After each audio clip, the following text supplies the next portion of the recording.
Good afternoon, everybody. It's Lorraine Alternative Homesteading on Saturday, May 17, 2025. And, it was bad enough that we had a tornado watch, torrential rain, thunder, lightning, and they're friggin' spraying the skies again.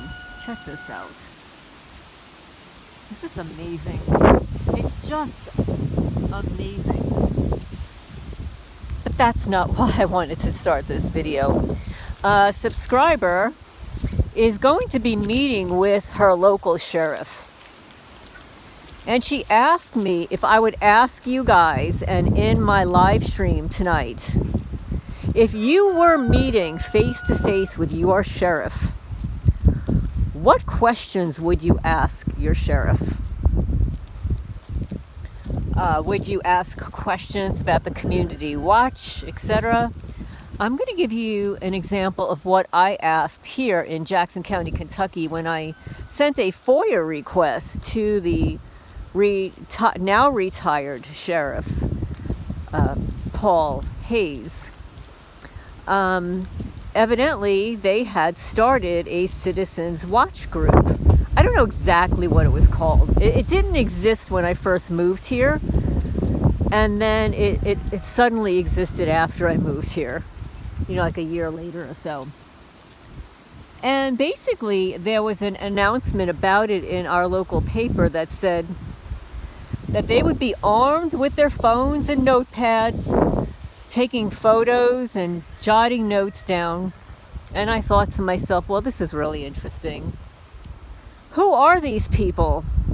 How will we be able to determine whether or not these are criminals parading around the neighborhood, or they're truly trying to protect the neighborhood? So I sent a FOIA request, of course, haha. It's not on the internet anymore because Ross Murray and the former Attorney General, but I'm not sure which one did it, contacted Muckrock to take it down. And basically what I asked was, and I utilized his wording, I was curious. I said, first of all, can I have a list of the names of these people? Can you tell me what qualifications they have to surveil a community? What are their qualifications, their ages, sex, how long they've been involved in this, are they former police officers, etc., etc. If they have any biases. I said, and after they start photographing, are they going to be able to photograph from a road? Are they going to be able to photograph inside somebody's property? Do they have permission to do that? And after they take photographs, who gets to keep those photographs?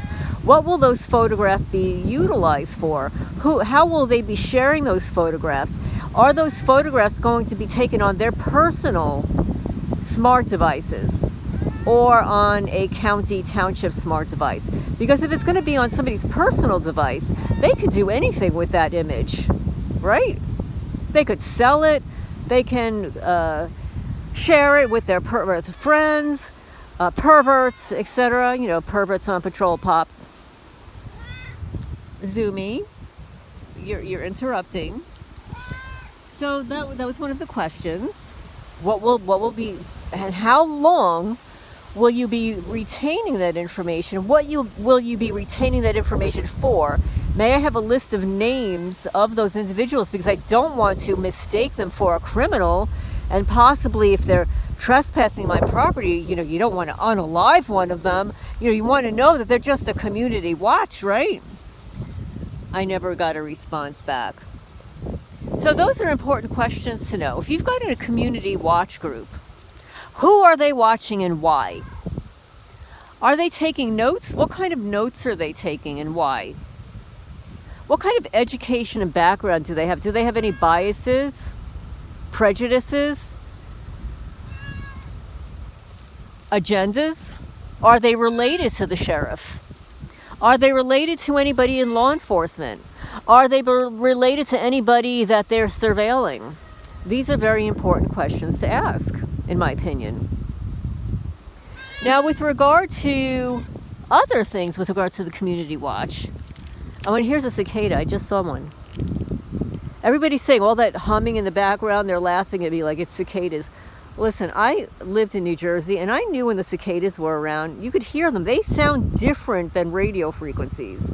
I mean, they're horrific. Let me tell you, they're horrific. Unless the cicadas are different here in Kentucky than they were in New Jersey, they don't sound like cicadas. So now my other question is, okay, so you've got this community watch group. Are they trained? Are you going to train them? How are they going to be trained? How often are they going to be trained? Will they be attending meetings? Will the general public know who they are? Will the general public know what their training is? That we should, right? Will they, is this volunteer work, or are they getting paid to do it? These are important questions. Now, the community watch may be different than Citizens on Patrol. There are different programs. The COPS program is funded by the Department of Justice. The funding goes to the state, and the state trickles it down to communities. So you need to find out if your community watch is a COP program or just some little program that your local sheriff installed in place, to give people a job and to keep allegedly keep the community safe. So these are kind of questions that you want to ask. And I'm just picking up branches if you see me up and down, because there are branches everywhere, and Zoomy is interfering. Oh, here's a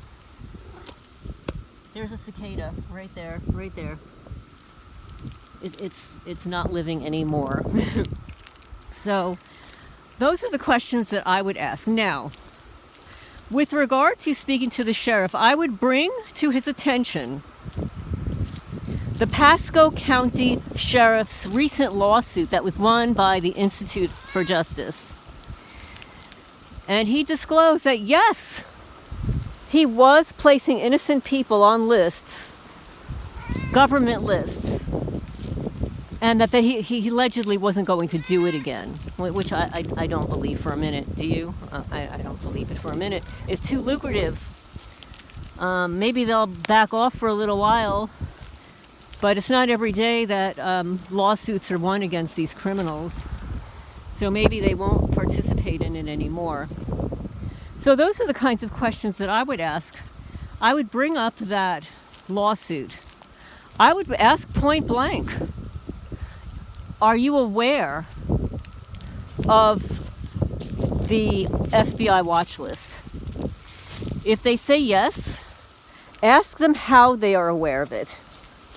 When they bring up a person who's on the watch list on their software, let's say they encounter somebody like me, is there a handling code next to my picture, next to my information?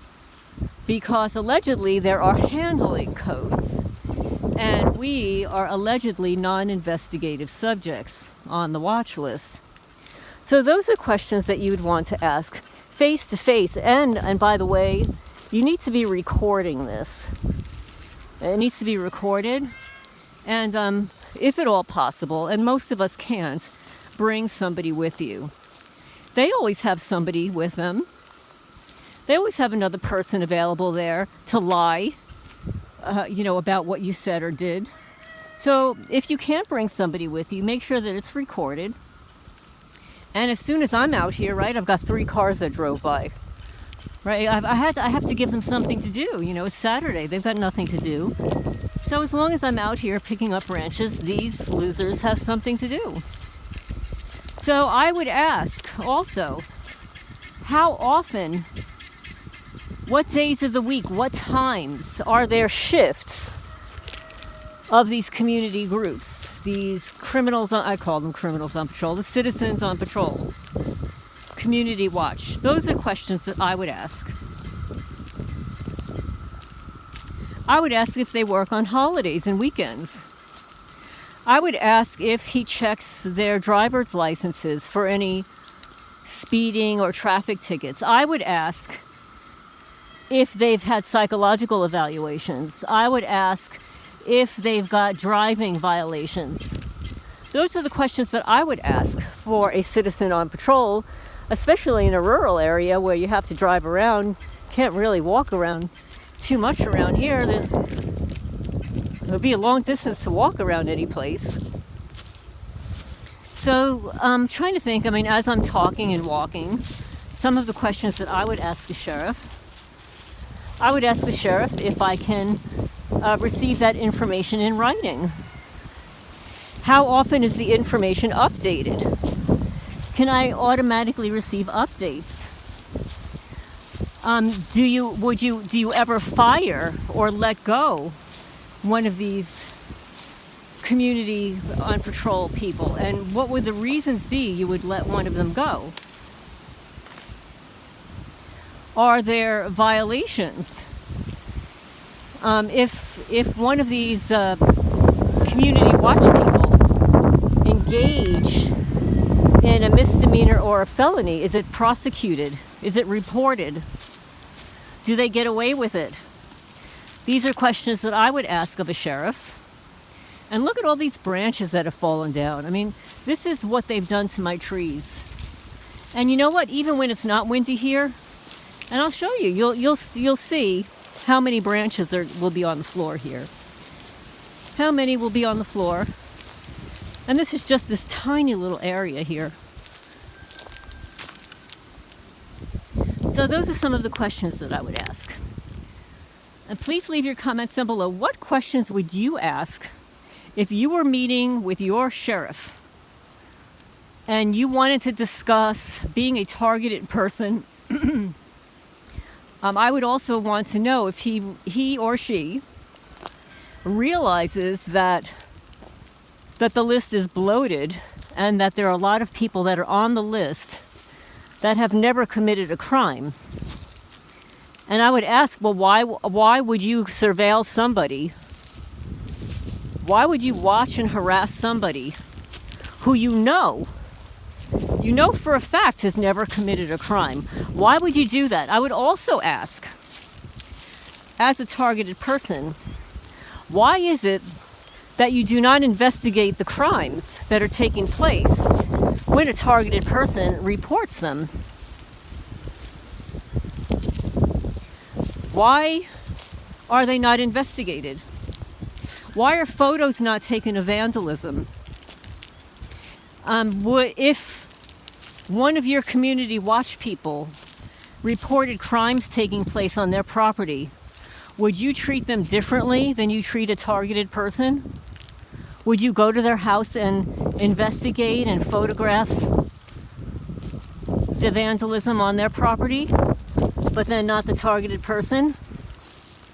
I would also ask the sheriff who the sheriff collaborates with.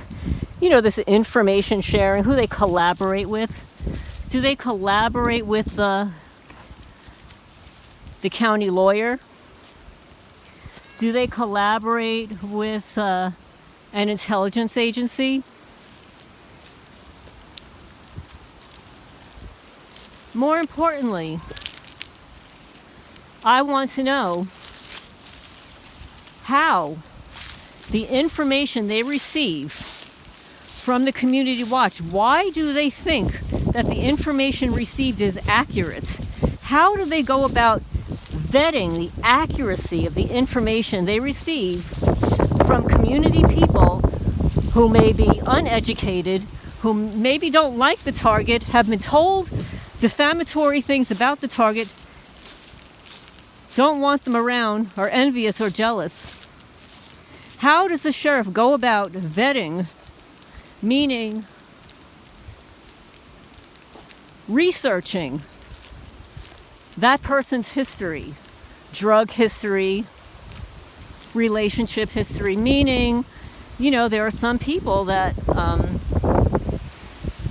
especially around here, get into, there are domestic violence situations around here. And in fact, in our local sheriff's department, this was the old sheriff, I believe, there was a deputy who had an argument with his wife and set the mattress on fire and hit her or something. I don't remember all the details, but he wasn't fired.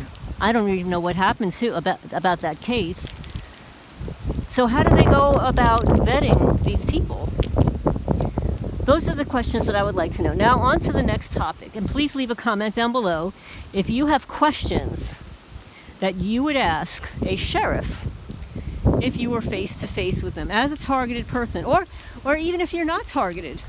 Maybe you know somebody that is and you're curious about what they know about targeting and the targeted program, the watch-listed program, the blacklisted program, about the slander campaign. Ask, is the sheriff involved or have knowledge of the campaign against targeted people in a community that somebody is spreading lies about them to get people to not like them, to get people to not work with them or trust them. Ask the sheriff that. The sheriff is supposed to know everything that goes on in a community, right? Supposed to know. So now the next topic, I was starting to say that before, is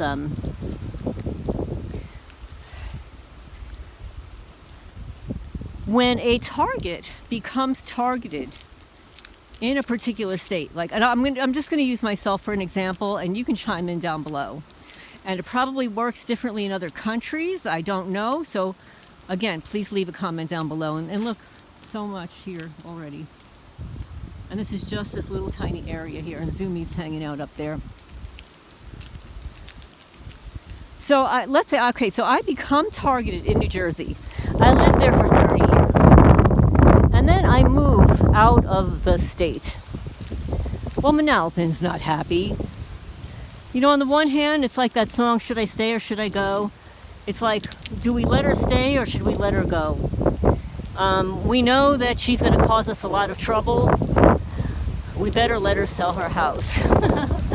That kind of thing. And, you know, oh yeah, we've already asset stripped her more than $300,000. So yeah, so we're going to have to let her go before she files a lawsuit against us, because we know that she's going to win a settlement with a gag order.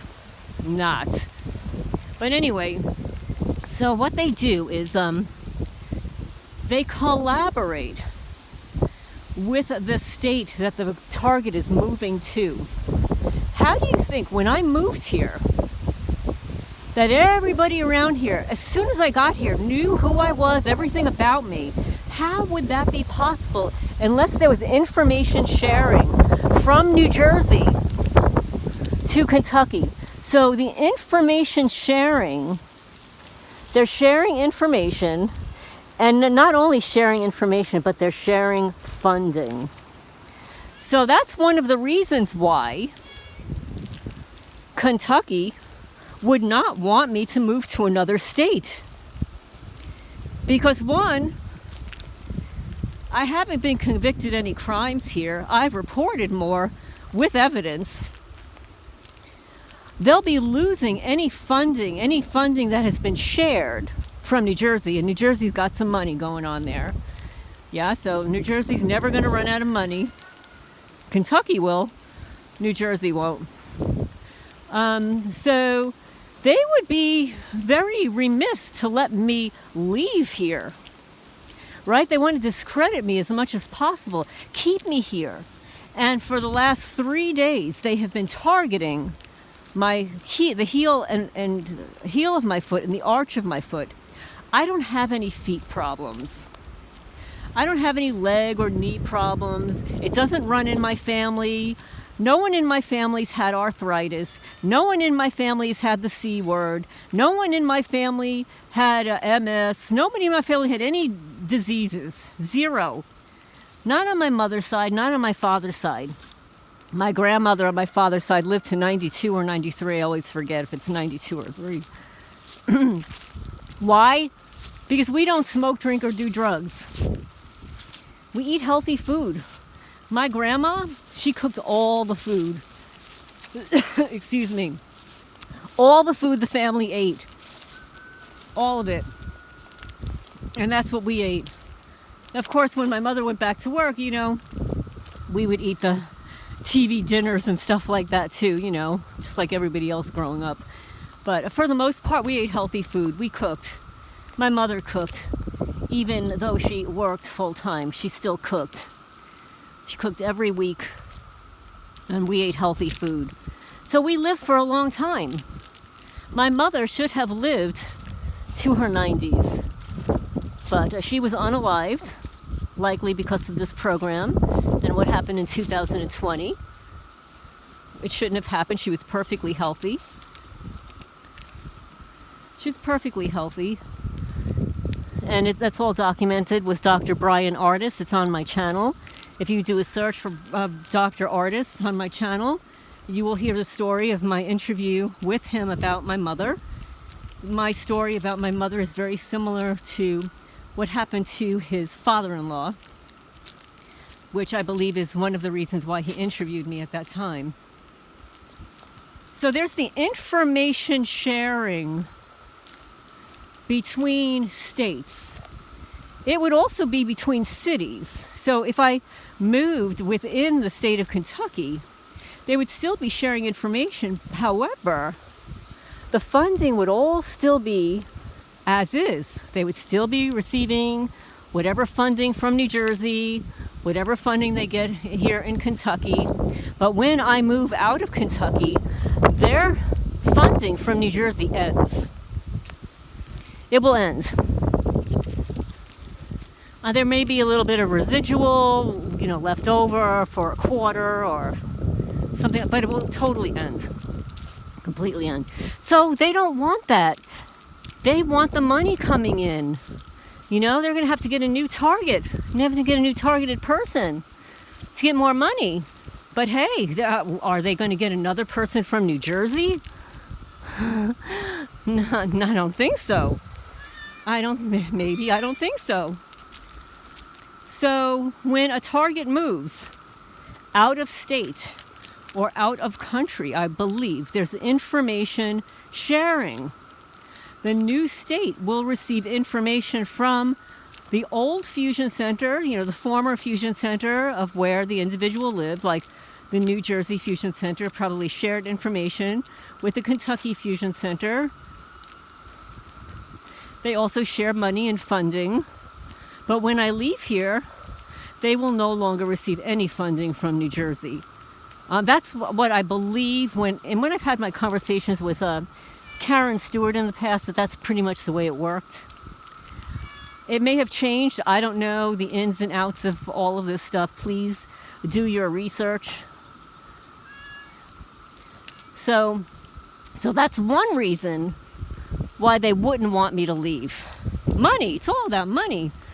Also, the covert experimentation that's happening to me here.